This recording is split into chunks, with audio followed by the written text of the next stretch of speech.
Good morning, students. Welcome to Good Samaritan School online classes. I just want to give you a short summary of what we learned yesterday. We learned the complete introduction of the chapter and also the Mendel's work on inheritance. Inheritance is nothing but something we are getting it from our parents. Okay, how we can get it from our parents? So you try to do this experiment with a garden pea by himself. Okay, he took a plant, a garden pea, and started doing an experiment to work on inheritance. So he started with the experiment of monohybrid cross. Monohybrid cross is nothing but only one characters, that means the tallness of the plant only taken, because there are lots of characters in a plant. One is tall, short, round seed. Some they have round seed, some they have a wrinkled seed, some they produce white flower, some they produce violet flowers. It doesn't take all these things. He took only one character. That is why it is said to be monohybrid cross. So you take two plants, one is the tall one, another is the short one, and then he cross pollinated these two. So these are the parents. So take consider this capital letter T's are dominant and the small letter T's are the recessive. So you consider this as a male and the female. After cross pollinated, you see the first generation all will comes as tall. How we can say that all comes as a tall? Still you can see a small t also. Even one capital letter T comes, it is tall actually. Okay, you have to consider that. So what happens after the first generation? You took the two of this and then again self pollinated that. Self pollinated, you know the meaning of it. In that same flower they get pollinated. So, and the second generation you find 3/4 of that comes as the tall and only one comes as the short one or a dwarf. Here we learn that the phenotype ratio is 3:1. If I say the genotype ratio, phenotype ratio is nothing but the appearance. It looks tall, short, that is the appearance. In the appearance wise, they are tall. And the genotype, you can see that only one capital letter T is, you can see TT, that is only one. But you can see in this capital letter T and small letter t, we have two things. That means genetically you can find there is a short plant gene is also inside this, and only one comes as completely short. Okay, this is what we learned in the last class, and today we are going to learn on the dihybrid inheritance. Okay, so we can say that what happens when a pea plant of two different characteristics are bred with each other. Two different characteristics means a dihybrid inheritance. In other word, the round and yellow, that means the seed are, some seeds are very perfectly round but they are yellow in color. Okay, two characters. Okay, perfectly round and yellow in color. The second one is wrinkled seed and it is green in color. I hope you can understand now the color. One is round and yellow color, and inside this is wrinkled and in a green color. So if I take the genotype of these two seeds, the genotype is RR, that means capital letter R talks about the roundness, perfect roundness, and capital letter Y and capital letter Y is for the yellow color. Okay, so and here in the opposite of that is the wrinkled shape, so we are writing it as small r and small r. Because it is different in green in color, so we mention it as small y and small y. Okay, so let's take the gametes. Gametes, how to take? We take only one combination is possible, so only one combination R and Y, this R and Y, so we get RY, capital letter R and capital letter Y for round and yellow color. So this is the gametes which is formed in the round and yellow seeds. And just opposite of that is cross pollinate gametes. If you take the gametes of wrinkled and green seed, it is small letter r, small letter y, and small letter r and small letter y. Okay, so this is the gametes we are taking. So only gametes are going to be crossed. So we took a punnett square. So we make a 4 boxes in punnett square because it is 4. Okay, 1 2 for round and yellow, and 1 2 for green and wrinkled. So we write it here so that you can understand it. And this is for round and yellow, and this is for wrinkled and green. Okay, so what happened when they cross pollinate, or when they fuse together in the first generation? When they fuse together, in other words, they are cross pollinated. Cross pollinated means the round yellow, the round seed with yellow color is cross pollinated with the wrinkled seed and green plant. Okay, green seed plant. Okay, दोनों अलग अलग plant है, ये दोनों plant को cross किया. After then they cross, they get, this is capital letter R and Y. So capital letter R, small letter r, capital letter Y, and small letter y. Again, you can see when they cross pollinated, we get capital letter R, small letter r, capital letter Y, small letter y. Again, this get capital letter R, small letter r, capital letter Y, small letter y. So we find the same thing. All are round and yellow. You can see if only one R, capital letter R comes, it is round. If at least one capital letter Y comes, it is actually, yes, it is yellow in color. So in all the boxes I find round as well as yellow color. So I cannot see any wrinkled and green seeds. No wrinkled and green seeds. All are round and yellow seed in the first generation or in the first progeny.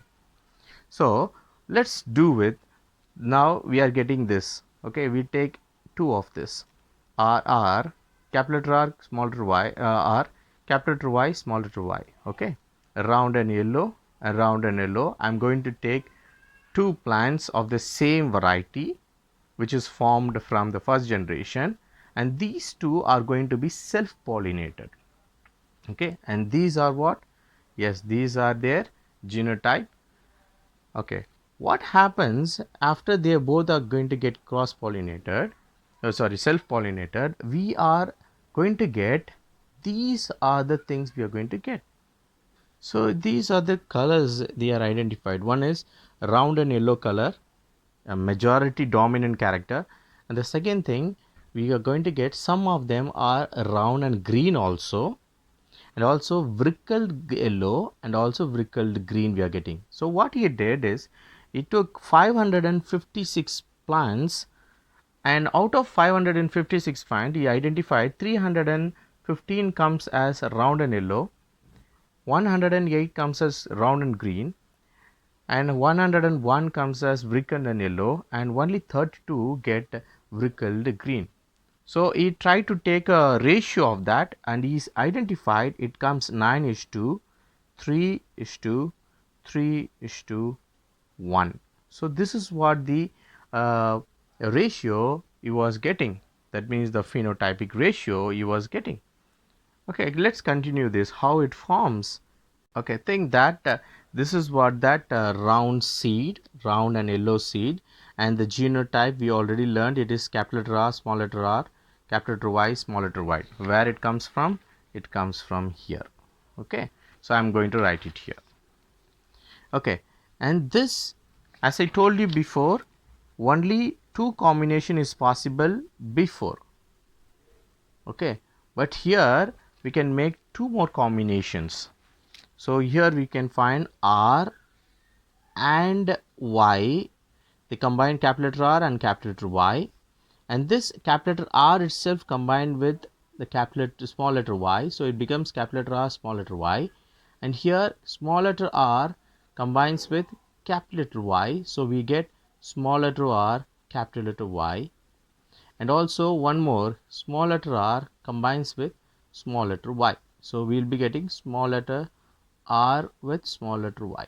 So these are the gametes formed in the seed. Okay, Where it comes from? Comes from the F1 generation. Okay, so F1 generation means we need two, right? So two seeds needs to be self pollinated.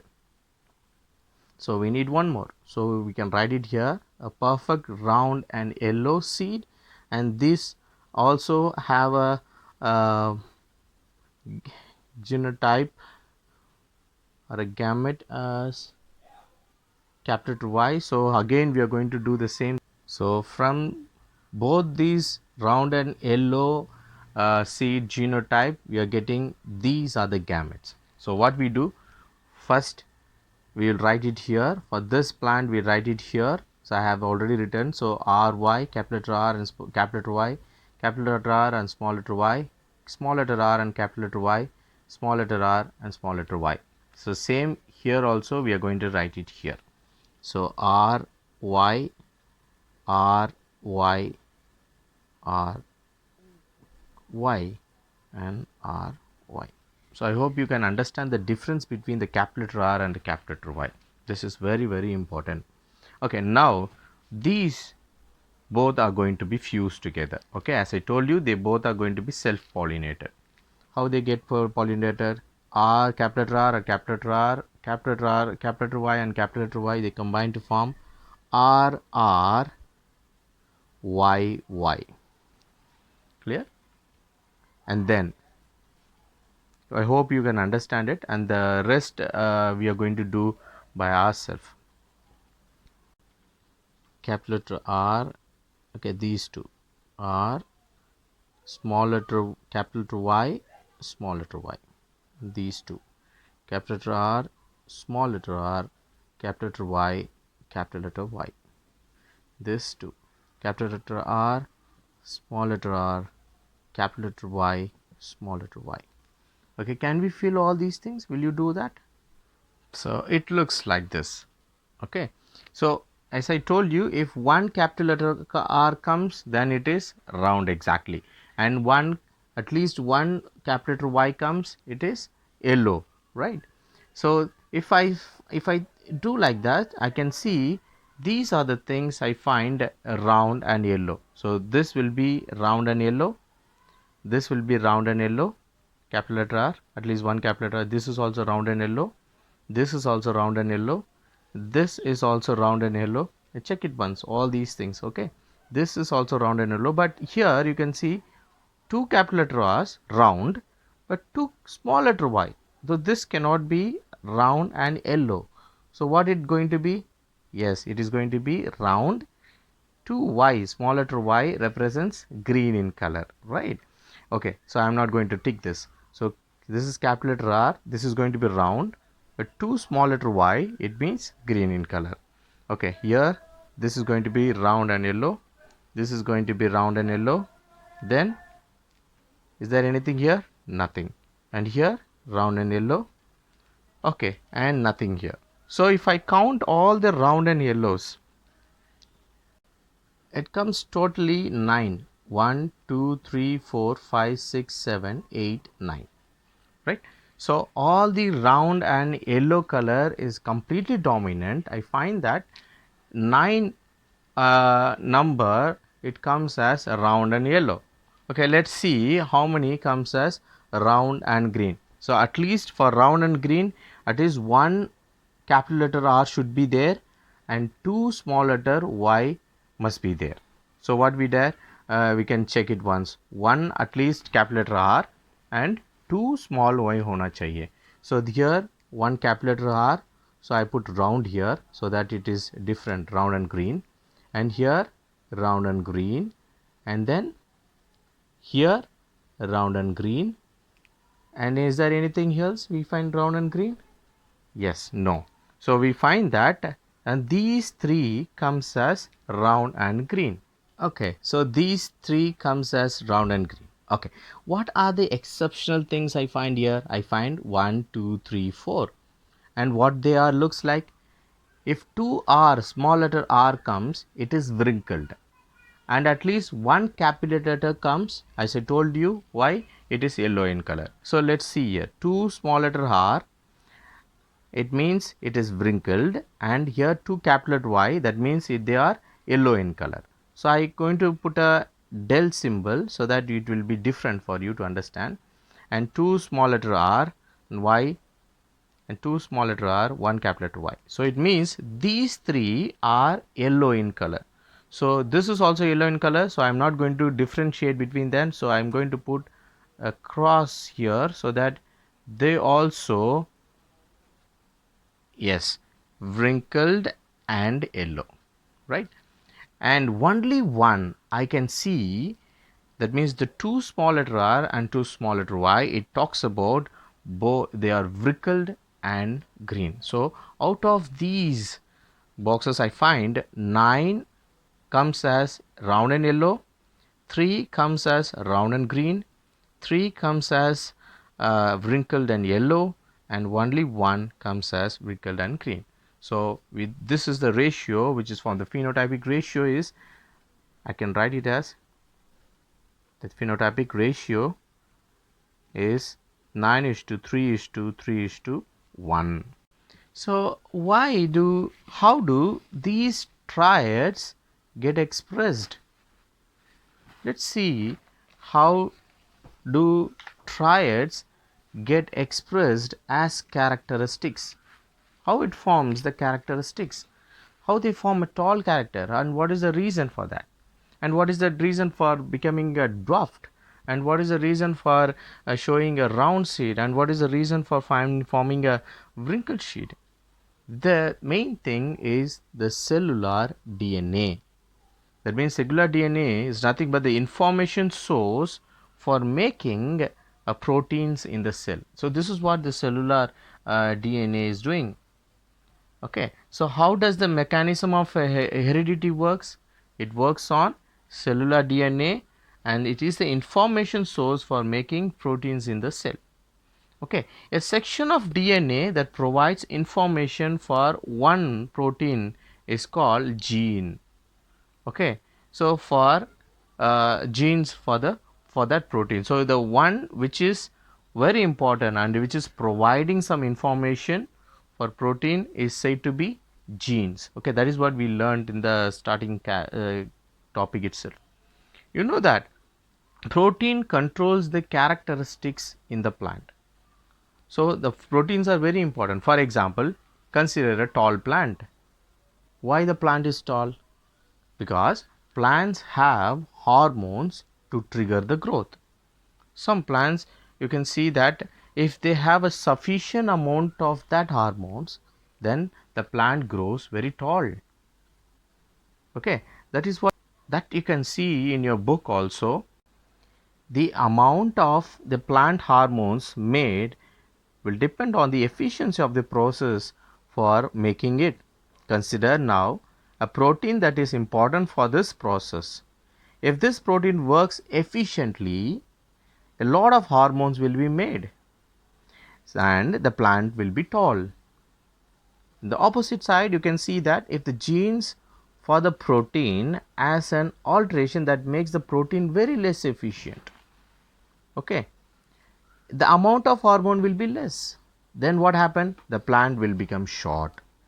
So thus the very important thing to control everything is genes. Genes control the characteristics. In other words, the traits. So that is what happens in our human body also. The DNA are in the genes which control everything. So in Mendelian experiment, what we are understanding on what we are discussing is the both parents must contribute equally to the DNA of the progeny during the sexual reproduction. If both parents can help determine the traits in the progeny, both parents must be contributing the copy of the same gene. So this means what? That each pea plant must have 2 sets of all genes. One which is inherited from each parents for this mechanism to work. So each germ cell must have only one gene set. Okay, that is what even in our human body also, right? So there is a question arises. How do germ cell make a single set of gene from the normal 2 copies that all other cells in the body have. If progeny plants inherited a single whole gene set from each parent, that is what is given in this experiment 9.5. This because the two characteristics, the capital letter R and the small letter y, would be linked to each other and cannot be independently inherited. This is explained by the fact that each gene set is present not as a single long thread of DNA but separate independent piece, and each is called the genes. Okay, that is what chromosomes. That is what you can look at here. It looks like this. Okay, it's 2 pairs. You can find it here. This was is given here. This is because some they are round in shape but they are wrinkled in nature. Some they are perfectly round but they are different green in color. Why this happens? That is what our question comes. Because two characteristics, that means round and green in color, so that is what here is given, would be linked with each other, cannot be independently inherited. They are not taken independently because not as a single long thread DNA. No, genes are not present as a single long thread. They are not like only one. They have two. That means they have a pair, and that is said to be the chromosomes, which is given in the next page. Thus, each cell will have 2 copies of each chromosomes. So, one each from male and another is from your that means one from your mother and one from the father. Okay, that is what happens in our body also. Okay, every germ cells will take one chromosomes from each pair, and these may be of either maternal, that means maternal means father, or paternal, that is from your maternal mother, and paternal is father origin. When two germ cells combine, they will restore the normal number of chromosomes in the progeny. That's what in human we say that 46 chromosomes we have. That means 46 chromosome means one, that means 23 comes from father and 23 comes from the mother, father and mother. So we are not having the thing, that means 23 pair, that is what we name them as 23 pair. Okay, student, I hope you all understand this topic. If you have any doubt on this topic what we learned today, please ask me in my WhatsApp number, and tomorrow we'll be learning on sex determination. And thank you and have a nice day.